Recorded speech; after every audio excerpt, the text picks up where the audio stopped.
చదవడం ఎలా అనేది కూడా చాలా ఇంపార్టెంట్. ఎందుకంటే దాంట్లో భాషను ఉపయోగించేప్పుడు చాలా లోడెడ్గా ఉంటుంది లాంగ్వేజ్. కనుక లోడెడ్ లాంగ్వేజ్ని అందరూ వార్తాపత్రిక చదివి వార్తగా చూస్తారు, కానీ వార్తగా కాకుండా దాని మొత్తంగా సమాజంలో జరుగుతున్నటువంటి ఒక చలనాన్ని కానీ, సమాజంలో జరుగుతున్న మార్పును కానీ, లేదా సమాజంలో వస్తున్నటువంటి ఏదైతే ఈ సంఘటనలు ఉన్నాయో వాటిని మనం ఎట్లా అర్థం చేసుకుంటాం. వార్తాపత్రిక ఇవాళ కంప్లీట్లీ మొత్తం whole media, national media, English media, పత్రికలు, వార్తాపత్రికలు మనము చదువుతున్న దానికి దాని వెనుకుండే అర్థానికి చాలా తేడా ఉంది. కాబట్టి హౌ టు డీమిస్టిఫై అంటే పత్రికను ఎలా చదవాలి అంటే గురించి కూడా మనం మొదలు పెట్టవలసి ఉంటుంది.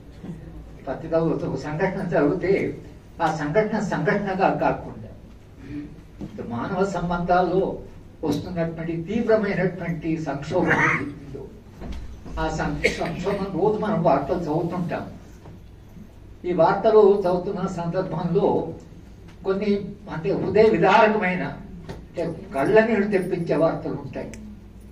ఎందుకు ఇలా జరుగుతుంది అంటే అది చదివి అక్కడ ఆగిపోవడం కాదు, అసలు ఎందుకు సమాజంలో ఈ మార్పులు వస్తున్నాయి అంటే నేను ఈ మధ్యనే నారాయణపై మా మహబూబ్నగర్ జిల్లాలో తల్లి 4 పిల్లలను తీసుకుపోయి కృష్ణానదిలో పడేసి ఒకరి తర్వాత ఒకరు తాను కూడా అడ్డుకింది. ఒక తల్లి మాతృ ప్రేమ అని మనకి విన్నాము. ఆ తల్లి 4 పిల్లల్ని నాకు ఆ సంఘటన చదువుతున్నప్పుడు ఒక పిల్లవాడిని నదిలో పడేసిందంత మిగతా పిల్లల మానసిక స్థితి ఎలా ఉంటుంది, తమ కళ్ళ ముందర తల్లి తమను కూడా పడేస్తుందని తెలుసు, ఎందుకు ఆమె ఇక్కడ తీసుకొచ్చింది కాబట్టి. ఈ ట్రాజడీ, ఈ విషాదం ఏదైతుందో ఇది మనిషిని కదిలించలేకపోతే there is something wrong with us. అంటే వార్త పత్రిక చదివేటప్పుడు ఏదో తల్లి పడేసింది అని మెకానికల్ గా చదవడం పేరు, కానీ ఆ తల్లి పడేయడము, తల్లి పిల్లలకు ఉండే సంబంధము, ఇది కొన్ని వేల సంవత్సరాలుగా మనం బిల్డ్ చేసిన నాగరికత, తల్లి ప్రేమ గురించి చేసినటువంటి సూత్రీకరణ ఏదైతుందో, ఇంత సివిలైజేషన్ మారిన తర్వాత కూడా ఈ సంఘటన ఎందుకు జరిగింది అనేటువంటిది దాన్ని చూసి మనం చెల్లించకపోతే then there is something wrong with us. కనుక ఇవాళ ఒకటే కాదు, ఎవరో భర్త భార్యని చంపడమో సరే అదొకటి, 17 ముక్కలుగా నరికి ఆమె ఉడకబెట్టి వాడు కుక్కలకు పెట్టాడు. Why this is happening? What happened to human being? What happened that entire human quality? వాడు 17 ముక్కలుగా నరకడం ఏంటి, కుక్కలకు పెట్టడం ఏంటి అంటే ఈ సంఘటనలు ఏవైతే జరుగుతున్నాయో this is symbolic of the growing crisis in the social relations. ఈ మొత్తంగా మనం చూస్తున్న ఇది this is a deeper crisis. It's not nearly ఏదో మొదలు పడేసింది మొక్కలు కాదు. Civilization something is going wrong. మొత్తం మానవ నాగరికత ఎక్కడో, ఎందుకు మన సమాజంలో ఇది జరుగుతుందో అనే ప్రశ్న మనం అడగకపోతే I think there is something. Just now I was discussing one of the activist. ఆమె అంటున్నది, అందరు అడుగుతున్నారు సరే యాక్టివిజం చేయవస్తుంది, నువ్వేం సాధించావు అంటే మమ్మల్ని కూడా అడుగుతుంటారు. 50 ఏళ్ళు పౌరాత్వ ఉద్యమం ఏం సాధించారు, ఏం చదువు విద్యాపరంగా 40 ఏళ్ళుగా పనిచేస్తున్నాం, ఏం సాధించారు అంటే యాక్టివిస్ట్ కి ఇట్స్ ఏ ఛాలెంజ్. సో నా జవాబు ఏంటంటే we remain human, something human in us is there. మన ఈ పార్ట్ ఆఫ్ ది మూమెంట్ కాకపోతే we would have been humanized. అంటే ఎక్కడ మనం communication to the common people, రాజ్యాంగము ఉన్నత ప్రమాణాలు, రాజ్యాంగము రావడం అనేది ఇట్స్ ఏ హిస్టారికల్ ప్రోడక్ట్. ఒక చరిత్ర పరిణామ క్రమంలో స్వాతంత్రోద్యమం, anti colonial struggle from French revolution, maybe from Spartacus, from Socrates, there is a long tradition in the human history. ఈ మార్పులో భాగంగా సమాజం కొన్ని ప్రమాణాలు పెంచుతూ వచ్చింది. That's what is called institutionalization. వాల్యూస్ని మనం ఎప్పుడైతే ఇన్స్టిట్యూషనలైజ్ చేస్తామో అవి మన ప్రాక్టీస్లో, మన నిత్య జీవితం ప్రాక్టీస్లో దే గెట్ రిఫ్లెక్టెడ్. ఆ వాల్యూస్ని భారత రాజ్యాంగంలో ప్రియాంబుల్లో సమున్నతమైన మానవ విలువల్ని రాజ్యాంగంలో we have incorporated, we have encoded in the Constitution. మనకి వాళ్ళ సమాజం ఏంటంటే ఈ రాజ్యాంగంలో ఉండే ఈ విలువలు, Padmaja mission rule of law, చట్టబద్ధ పాలన. చట్టబద్ధ పాలన ప్రజలకేమో కానీ పోలీస్ యంత్రాంగానికి చెప్పండి. I keep on addressing the police people. వాళ్ళు చట్టబద్ధ పాలన. In fact it's a big crisis. Some of the very senior police officers keep on చట్టబద్ధ ఎక్కడ పాలన ఏంటంటే చట్టం ఎక్కడ పనిచేస్తుంది, ఈ సమాజంలో చట్టం ఎక్కడుంది అనేటువంటి they keep on saying, but you are there for to protect the. Most of them do not understand that their power flows from the law. Very surprising. చట్టం ద్వారా తమకు అధికారం వస్తుంది అనేది తెలియదు. వాడితో మనం ఏం వాదిస్తున్నాం? నీకు యూనిఫామ్ ఎవరు ఇచ్చారు, నీకు వెపన్ ఎవరు ఇచ్చారు, నీకు బలప్రయోగం చేయడానికి అధికారం రాజ్యాంగ constitution has given you. Constitution law has given you power. With a uniform, with a weapon, with a power to use the force. Under what conditions? నువ్వు ఏ కండిషన్ లో ఆ తుపాకుని యూజ్ చేయాలి, ఏ కండిషన్ లో నువ్వు ఆ పవర్ ని యూజ్ చేయాలి. Same law also prescribes the constraint. Under what condition, దాంట్లో పరిమితులు ఉంటాయి. వాడు ఏంటంటే చట్టం ఇచ్చిన పవర్ ను ఉపయోగిస్తూ చట్టం పెట్టిన limitation they don't care. This is the problem with our entire rule of law crisis. వాడికి చట్టం ఉంది అని మనం చెప్పిన, చట్టం నీకు పవర్ ఇచ్చింది, ఆ చట్టం ఏ పవర్ ఎట్లా ఉపయోగించాలి ఆ part they forget. Use the power they understand. See, this is the crisis with the entire coercive operators. పౌర హక్కుల సంఘం ఎప్పుడు పోలీస్ వాళ్ళ గురించి, ఎప్పుడు police people are asking us ఏమడుగుతారంటే, వేరే వాళ్ళు వైలెన్స్ ఉపయోగిస్తే మీరేమన్నారు, కానీ మేము వైలెన్స్ ఉపయోగిస్తే మీరు ప్రశ్నిస్తారంటే మీ violence is backed by law. అదనంటే సమాజంలో ఒకరినైనా ఇంకొకరు కొట్టడానికి లేదు. I can't beat anybody by saying it is an offence, but you can beat, but under certain conditions. The power that a mother does not have to beat a child, because American సమాజంలో they have completely prohibited mother parent beating the child. అంటే mother claim power వాడికి ఇచ్చాం. ఎందుకు ఇచ్చామంటే under certain extraordinary conditions, when there is a riot, when there is a violence, there is a collective, and even under that condition, he is supposed to use that violence for his self-protection. That's only the provision. వాడు కూడా right to life ఉంటుంది కాబట్టి police వాడు కూడా, if he perceives A danger than he can fire. ఒకసారి ఒక డీజీపీతో మాట్లాడితే ఆయన ఏమంటాడంటే, మీరు నా మీద దాడి చేయబోతున్నారు అని నాకు అనిపిస్తే then I can use the force. నేను నా మైండ్లో ఉంది, మీకెట్లా తెలుస్తుంది సార్ అన్నాడు. నాకు అనిపిస్తే చాలంటున్నాను. That the logic they have reached. They very senior DGP.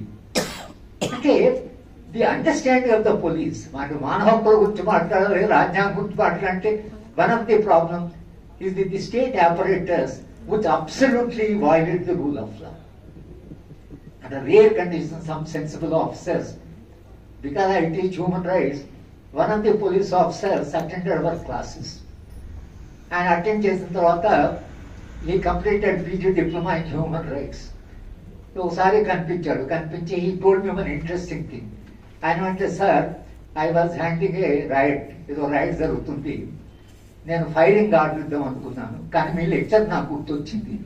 Because police should use minimum force అని మీరు చెప్పారు, మినిమం ఫోర్స్ ద్వారా కంట్రోల్, అందుకని లాఠీ చార్జ్ ఆర్డర్ చేసి I controlled it, otherwise I would have fire. కనుక one firing at least you have prevented. అంటే ఏ you people remember Padmaja వస్తే ఒకటి educator or recently one senior politician అవసరం మీరు క్లాస్లో మాకు చెప్పారు. See, this entire use of force is one of the major problems. How all of us who are working in the civil society communicate this to the people and communicate, because I think communication has to go both to the rulers and also the people. I always feel rulers కూడా educate చేయవలసిన అవసరం ఉంటుంది. Continuously we have to educate them, because they are not educated in the real sense of the term. Politics is not, I mean, it's simply power, abuse of power, because the politics degenerate, and power ante they think it's just aggrandizement. Politics, because politics is one of the greatest inventions of the human being. Human society, what an individual cannot solve, He is supposed to be collectively solving the problem. That collective solution is called politics. కానీ రాజకీయాల definition మారిపోయింది. నేను I teach మా క్లాస్లో చెప్పినప్పుడు politics is a science of analysing the problems and art of solving the problems of society. But those political they become a problem. అదే సమస్య ఇది. సమాజంలో సమస్యను పరిష్కరించే రాజకీయ ప్రక్రియ అదే మనకు సమస్య అయిపోతే it's a crisis of a society. Because we no longer can look to the political system for the solution. But the real challenge for all of us sitting here who would like to play some role in the civil society, making civil society much more ఇంకా సజీవంగా దీన్ని vibrant గా మాత్రమేలా అని దగ్గర I confess that I think I am a reasonable communicator, but you can't communicate to people. No, you can't. Because certain section of people, మన భాష సరిపోదు, వాళ్ళ అనుభవం మనకు తెలియదు, వాళ్ళ యొక్క ఇమాజినేషన్ మనకు తెలియదు. Not that they can't and they can, but you have to explain the language that they understand. We don't have that language. That's the problem. That's why Stavenhagen sociology says, how do you demystify knowledge and how do you decolonize the mind? That's what he says. Decolonization and demystification. Demystification అంటే వాళ్ళకంతా అర్థమయ్యే భాష మనం చెప్పగలగాలి. కానీ మనం చెప్పగలుగుతున్నామా లేదా అనేది today, because we're discussing the role of civil society, I think that the real challenge. Because I have some experience where I completely failed miserably. Because myself, Varvarao garu, we went to one tribal area, large number of tribal, 3,000-4,000 tribals for sitting. And all of them, వాడు చుట్టూ కూర్చుంటారు, చెట్టు అంటే ఇట్లా మనలా వాడు చుట్టూ కూర్చుంటారు, మనం మాట్లాడాలి. సో నేను కూడా మాట్లాడుతున్నాను, అతను ఆ లీడర్ ఉన్నాడు.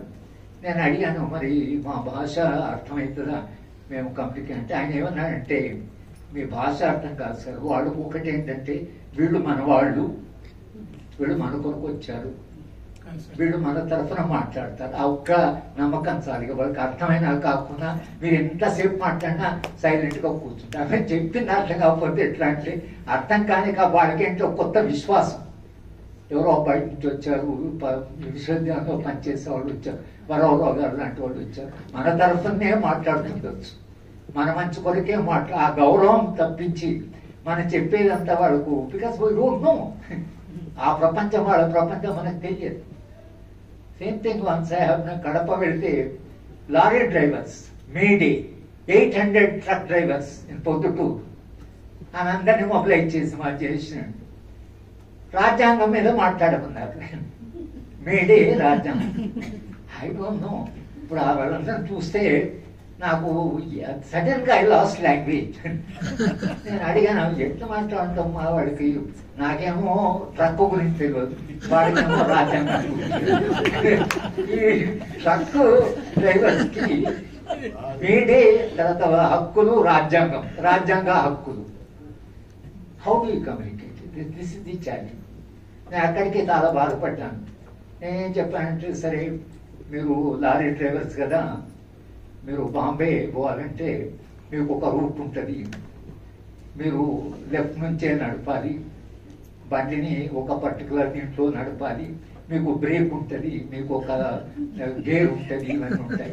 రాజ్యాంగం అంటే అధికారం ఉండేవాడికి అధికారం ఎట్లా నడపాలి అని మీరు ఎట్లా లారీ డ్రైవర్ ఉంటుందో అధికారంలో రాజ్యాంగం ఉంటుంది. నేనేం చెప్పానంటే, మన పాలకులు మనని లారీలో కూర్చోబెట్టి మనం కలకత్తా తీసుకెళ్తున్నామని చెప్పి వాళ్ళు బాంబే తీసుకొచ్చారు. అంటే what I will say is, you have to struggle, you have to struggle how to communicate. ఇప్పుడు నా అనుభవం ఏంటంటే, ఈ రాజ్యాంగము, రాజ్యాంగ హక్కుల గురించి వాళ్ళకు మనము చెప్పేప్పుడు పౌర హక్కుల సంఘంలో మధ్యతరగతి వరకు వీ కెన్ రీచ్. సాధారణమైన ప్రజలు కూర్చోబెడితే, ఒకసారి ఒక గ్రామంలో ఒక పెద్ద మీటింగ్ 3-4 వేల మంది వచ్చారు. స్వర్ణాంధ్రప్రదేశ్ దీని మీద మాట్లాడాలి. స్వర్ణాంధ్రప్రదేశ్ స్వర్ణాంధ్రప్రదేశ్ మీద అంటే పాప అందరూ ఉదయం స్నానం చేసి మహిళలందరూ కూర్చుంటారు, పెద్ద మీటింగ్. స్వర్ణాంధ్రప్రదేశ్ అంటే I had to speak on gold, బంగారం మీద మాట్లాడాను. నేను చెప్పాను బంగారం అంతా యూజ్లెస్ మెటల్, అసలు ప్రపంచంలో దాన్ని ఏమి పనికిరాదు, భూమి దున్నడానికి పనికిరాదు, దేనికి పనికిరాదు, అది దాచుకోవడానికి మాత్రమే పనికొస్తుంది. స్వర్ణాంధ్రప్రదేశ్ అంటే మీరు బంగారు యోగం చేస్తే బంగారం పని ఏం ఉపయోగం మన మెడలు వేసుకోవచ్చు, బాగానే ఉంటుంది, కానీ దానివల్ల మనకు అన్నం వస్తుందా, మనకు ఇది వస్తుందా, మనకి జీవితం నడుస్తుందా అంటే ఐ హ్యావ్ టు స్ట్రగల్. ఆ బంగారం స్వర్ణం అనే దాని మీదనే ఐ వెంట్ ఆన్ ఆర్గ్యూయింగ్. కానీ బంగారము అనేది వాళ్ళకు చాలా వాల్యుబుల్, ఎందుకంటే దాని వాల్యూ, దానికి ఒక సమాజంలో దానికి ఒక ఇది ఉంది. ఓన్లీ థింగ్ ఇది డజంట్ ట్రస్ట్, అందుకనే మనుషులు ఓరికి అనుకోని దాన్ని ఒక వెల్త్గా చూస్తున్నారు. సో ది బేసిక్ ప్రాబ్లం నా Yogendra Yadav of course you can, ఆయన చాలా ప్రజలతో మాట్లాడతారు కాబట్టి మా మహబూబ్నగర్లో కూడా ఎన్నికల ముందు మాట్లాడుతూ చాలా పవర్ఫుల్గానే ఆయన communicate, because is continuously interacting with the people. But I don't no his experience when he goes to very ordinary people, tribal area, Dalit areas, వాళ్ళతో ఎట్లా మనం మాట్లాడాలి. Another problem is in this society, constitution of course has given us very high human values. But my own experience in my village, my mother, ఆమెకుండే భావాలు ఆమెకున్నాయి, because she has some strong value system. మా ఊరికి వెళితే after Mrs Gandhi కొంత Dalits of my village got a lit more dignity. ఊళ్ళో landlord ఉండేవాడు, ఆయన భూస్వామి, ఆయన కంట్రోల్ ఉండేవాడు. ఇందిరాగాంధీ వచ్చిన తర్వాత సడన్ మా అమ్మని they stopped respect, they started respecting Indira Gandhi. మా ల్యాండ్ మా అమ్మ ఉన్నది. కానీ there is some change in my village. ఆ దళితులు మా అమ్మ, because we belong to little community background, ఆమె బస్ స్టాండ్ పోతుంటే మా ఊరి దళితులు పక్కకు జరిగేవాడు, రుమాలు తీసేవాడు, చెప్పులు కూడా తీసేసేవాడు. That was the behaviour. After Mrs Gandhi there was a change. మా అమ్మకు గౌరవంగా చూస్తున్నారు. మా అమ్మ ఆమెకుండే కాన్సెప్ట్ ఏంటంటే ఊళ్ళో దళితులంతా పాడైపోయారు. ఎందుకు అని అంటే వాడు అంతకుముందు దండం పెట్టడం కానీ రుమాలు తీసేవాడు, ఇప్పుడు చెప్పులు వేసుకుంటున్నారు, అదేం తీయడం లేదు, దండం అమ్మ అంటున్నారు, కానీ వాళ్ళు మొత్తంగా పాడైపోయారు. నేనన్నాను పాడైపోవడం అమ్మా, వాళ్ళు డిగ్నిఫైడ్ అయ్యారు కదా, మనుషులు కదా, గౌరవంగా నేను గౌరవిస్తున్నారు కదా, వాళ్ళు అట్లా డిగ్నిఫైడ్ ఉండడం నీకు మంచిగా అనిపిస్తలేదా అంటే మా మదర్ రెస్పాన్స్ వాజ్, వరే వాడు చదువుకోకుండా చెడిపోయారు, నువ్వు చదువుకొని చెడిపోయావు.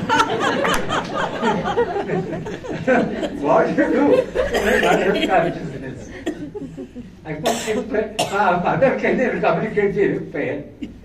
Because that is the centuries of dominance, centuries. అది అలా సమాజం మారుతున్నప్పుడు ఈ మాలని వాడు ఎవరుతున్నారో Bharatiya Janata Party, RSS, what they are doing is they know సమాజం చాలా ఫాస్ట్ కనుక సమాజం వెనక్కి నెట్టాలి. That is their effort. Historically, temporary, in a way perhaps they succeeded. But whether a society can push it back, still a society change may be very slow. సమాజం మార్పు కొంత చలనం అనేది స్లోగానే ఉండొచ్చు, ఒకసారి మనకు ఒక స్తబ్దత కనిపించవచ్చు, కానీ society changes. But RSS has come as a force. Even they do not want even కొత్తదాన్ని స్లో చేద్దామని కాదు, how to push it back. అందుకని హిస్టరీని మార్చడము, హిస్టరీని చెప్పిన పద్ధతి మార్చడము, వాళ్ళ ఐడియాలజికల్గా. But their communication is in a way very powerful, because they communicate your own and dominance powerful. మా మహబూబ్నగర్లో బోయలు దళితులని ఇళ్లను కాల్చేశారు, బోయేవాళ్ళు చేసి దళితులు పామాన్ని గుడిసెలు అంటే పెడితే వాళ్ళు రోడ్డు పక్కకు వచ్చారు, వెనక ఉన్నవాళ్ళు రోడ్డు పక్కకు వచ్చి గుడిసెలు వేసుకునే మేము వెళ్ళాం. సరే అప్పటికే వాళ్ళు చాలా, అంటే నేను ఆ గుడిసెలు కాల్చి వస్తుంటే కట్టెలు లీటర్లు పట్టుకొని నిలబడ్డారు మా వాళ్ళు. రాగాచారణం లేదు, మేము అంతా వెళితే సరే సార్ వైలెన్స్ అయ్యేటట్లుంది, కట్టెలు పట్టుకొని పడ్డారు, చాలా ఆగ్రహంగా ఉన్నా. ఇక్కడ మాకు కొన్ని కాన్ఫిడెన్స్ అంటే మనం కొట్టారనేటువంటి కాన్ఫిడెన్స్ ఉంది. పోయి అక్కడ ఆపారు కాదు, ఆపన్నారు. ఏం సార్ అసలు గ్రామానికి ఇట్లా మీరు వచ్చి ఎంత మంచిగా రావాలి, దీనికి ఏమొచ్చారు, ఆ దళితులే వాళ్ళ మధ్యన పడలేదు, వాళ్ళే కొట్టుకున్నారు, మేము కొట్టినాం అంటున్నారు. అంటే మీరు దళిత కపుల్ని భార్యాభర్తలు రానివ్వలేదు కదా టెంపులే? లేదు సార్, వాళ్ళే ఇచ్చేశారు, మీరు వచ్చి అందరేమో మమ్మల్ని అంటున్నారు. నేను చెప్పిన అవునయ్య, ఇప్పుడు దళితులు వాడు మనుషులు కదా, చదువుకున్న పిల్లోడు గుడికి వచ్చాడు, మీకేం కోపం అని నేను మరి పోయేవాళ్ళని మిమ్మల్ని అప్పర్ కాస్ట్ వాళ్ళు కానీ వాళ్ళు మిమ్మల్ని ఎప్పుడైనా భోజనాన్ని పిలిచారా? మీతో సమానం కూర్చొని మాట్లాడారా? మా అమ్మ మమ్మల్ని బోయోడు అని తిట్టేది. బోయోడు అంటే మాత్రం సమాజంలో నిజానికి వాళ్ళని గౌరవించి మన ఆత్మగౌరవం కొరకు పోరాటం చేయాలి, కానీ మీరు దళితుల మీద దాడులు చేయడం ఏమిటి అని చెప్తే, సార్ ఇట్లా చెప్పేవాళ్ళు లేరు కానీ మీరు ఇట్లా రావడం బాధేస్తారు అన్నారు. కానీ అంటే each cost is dominating cost below. Unfortunately మనకి ఏమైపోయింది, కుల వ్యవస్థ పోవాలని annihilation of the cost. Babasaheb అన్నాడు untouchability is abolished in the constitution. But after 75 years, if you see 1955 Act, the Civil Rights Protection Act 1989, SC/ST Atrocities Prevention Act. If you see SC/ST Atrocities Prevention Act, there are 20 or 21 crimes listed by Shankaran, Krishnan, Vidu. Unbelievable. The crimes that are being committed against, unbelievable. మూత్రం తాగించడం, మలం తాగించడం, all sorts of things are listed. అది చదివితే you get insulted, అంటే you get humiliated. అటువంటి పనులు మనుషులు చేస్తున్నారా అంటే ఇప్పటికీ చేస్తున్నారు. That is a peoples. నాకు రెగ్యులర్గా ఎవ్రీ డే ఈవినింగ్ ఆరోగ్య అట్రాసిటీస్ రిపోర్ట్ చేస్తారు. Every day at least there are 10-15 incidents happening where Dalits are attacked, Dalits are wounded. That's the situation we have reached. కనుక ఈ కాంటెక్స్ట్ లో ఈ కుల వ్యవస్థ ఏదైతుందో, ఒక కాస్ట్ వాళ్ళేమో they are challenging the caste above, but they are again consolidating their dominance caste below. This is the the relationship లో ఏమైందంటే తమ డామినెన్స్ వదుకోండి. అండ్ మిర్దా long back said people know how to fight for what they don't have, but people do not know how to give up a privilege. మన సమస్య ఏమొచ్చంటే మనకుండే privilege వదులుకోవడానికి మనిషి ఇప్పుడు లేని దాన్ని కొట్లాడడానికి సిద్ధంగా ఉంటాడు, కానీ ఉన్నదాన్ని ఎట్లా వదులుకోవాలని తెలియదు. That's the one of the crisis. కనుక ఈ కుల వ్యవస్థ, ఈ dominance of each caste below, దీన్ని మనం how do we confront, how do we really keep on changing. But finally I don't want take time because 10-15 minutes అయిన.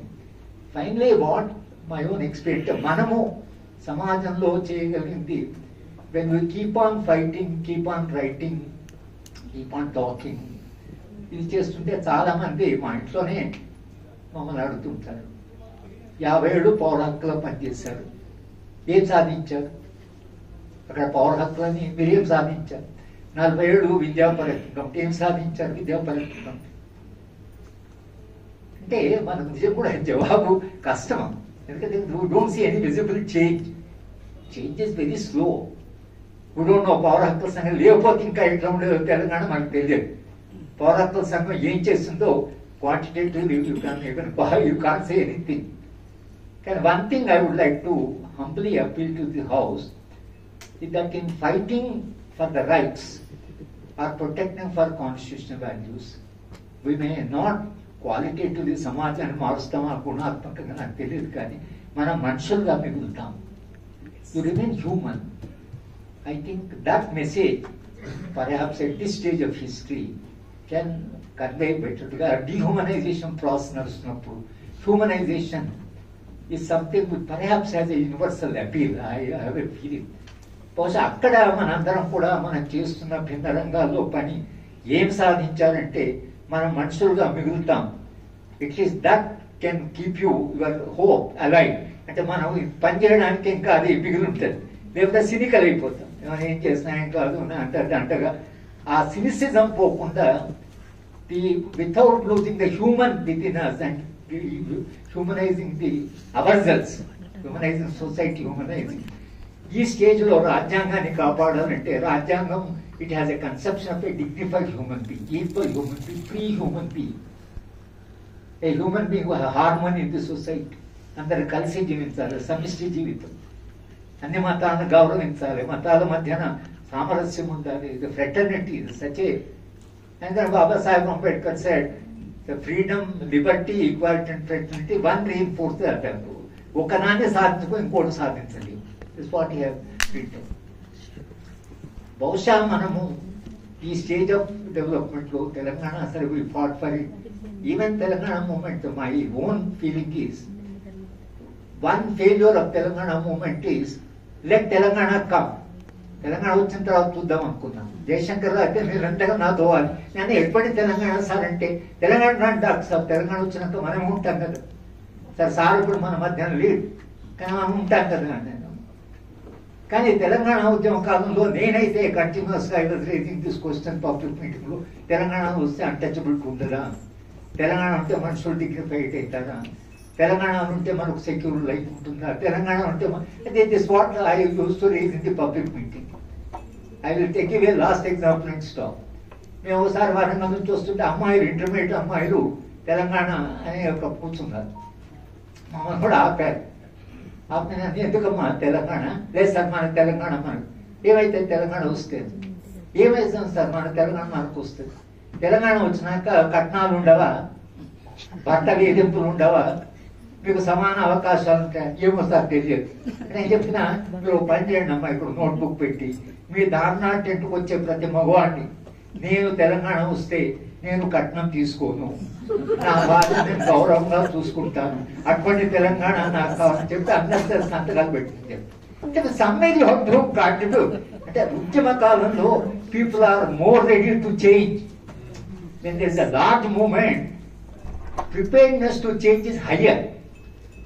Exactly, that's where perhaps even freedom struggle. So Gandhi garu konni prashnalu raise chesina, the basic question of caste, Dr. Ambedkar was fighting for that. But Gandhi garu caste no division of labor ani chusadu gaani he did not see it as a structure of dominance. స్వాతంత్రోద్యమంలో మీ సేంద్ర రాజ్యాంగంలో రాసుకున్నాం ఇది సాధించాలి, కానీ రాజ్యాంగం వచ్చిన తర్వాత రాజ్యాంగం హక్కులు ఉన్నాయి కానీ అవి సాధించడంలో ఎక్కడో మనం కాస్త ఒక సెట్ బ్యాక్ వచ్చింది. ఇప్పుడు మళ్ళీ మనందరం కూడా ఇప్పుడు పర్టికులర్గా this context fascism is knocking the door. నేను రాహుల్ గాంధీని కలిసినప్పుడు చెప్పాను, మీ పార్టీ సపోర్ట్ కాదు, నేను మీ సింపతి కాదు, I have retail extensive against your party, కానీ I have come to you because fascism is knocking at my door and I'm looking at you as some solution to the problem. అని స్పష్టంగానే మనం చెప్పాం.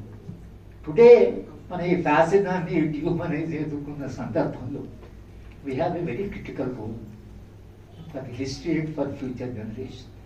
And maybe that's how we're meeting. And Yogendra Yadav has been one of our source of encouragement, support. ఈ seminar ఉద్దేశం కూడా అదే చెప్తూ నాకు అవకాశం ఇచ్చినందుకు thank you. Reminding us what type of society we have to create. Indian Constitution is not a legal document, it is a philosophical document. There is a philosophy in the Constitution. Normal ga Rajyangam ante is a legal document. Our Constitution is not a legal document. Apart from legal, it has given a direction. Baba Sahib Ambedkar knew that in a society like ours, unless Constitution gives the direction, he knew that just if you give a legal, they will completely destroy the document if you do not give a direction. It's not only Dr. Ambedkar, but even Nehru in 1948, when he wrote a letter to Jayaprakash Narayan that all socialist parties must support and we should be united, because he said right-wing forces are very powerful. He said right-wing forces are very powerful in India, and there is a danger of fascism taking over this country. 48, Nehru saying this. Because that generation knew. అందుకనే రాజ్యాంగంలో ఎటు పోవాలి, ఎటువంటి సమాజం కావాలి అనేది వాళ్ళు రాసి పెట్టారు. మనకి వాళ్ళు ఏంటంటే, because we have a constitution which has a philosophy, which has a direction, which has values, that has become a document for us to go to the people and say this what is the promise of the previous generation of constituent assembly. ఇది మనం ఇవాళ చెప్తున్నాం. Plus ఆ విధంగా constitution will be very useful to us as very powerful weapon to go to the people and say that is what is written in Indian Constitution. అంతవరకు మనకు తప్పకుండా ఉపయోగకరంగా ఉంది.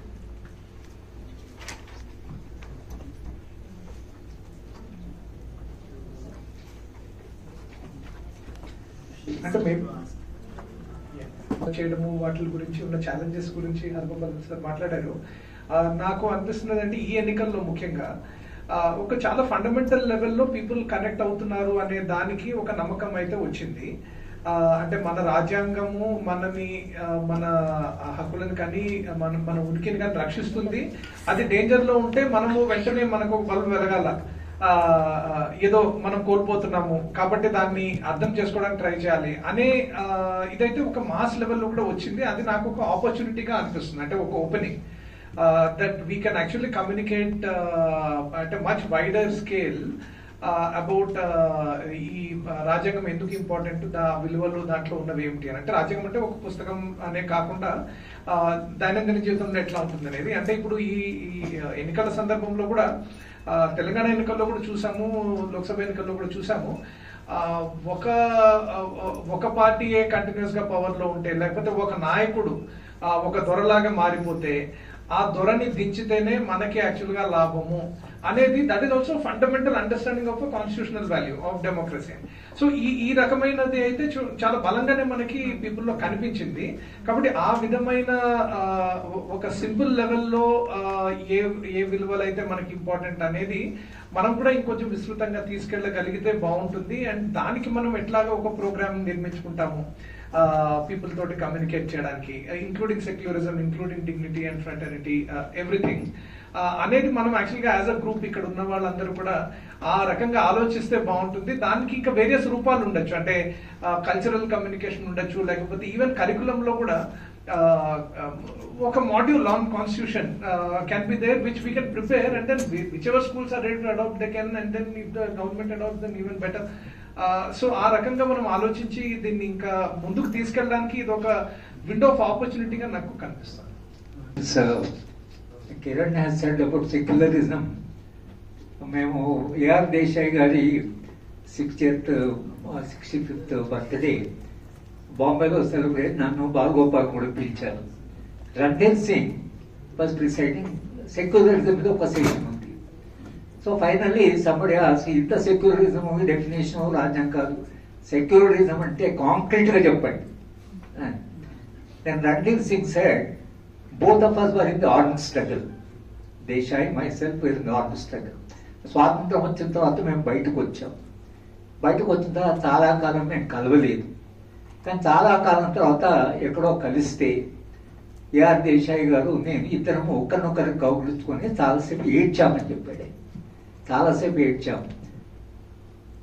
ఏఆర్ దేశాయ్ మతం వేరు, నా మతం వేరు, ఆయన సోషాలజీ నాది, పొలిటికల్ సైన్స్, బాంబే నాది, ఇవన్నీ చెప్తూ మా ఇద్దరి మధ్య నేను తేడాలున్నా మా ఏడుపు మా కన్నీళ్ళు అవుతుంది. దట్స్ కాల్డ్ సెక్యులరిజం అని చెప్పారు. That's what is secularism. ఆ కన్నీళ్ళే సెక్యులరిజం అని చెప్పి. అంటే the way somebody communicates when Kiran refer to secularism, that's the secularism. That how human interact with other human, that perhaps is the definition.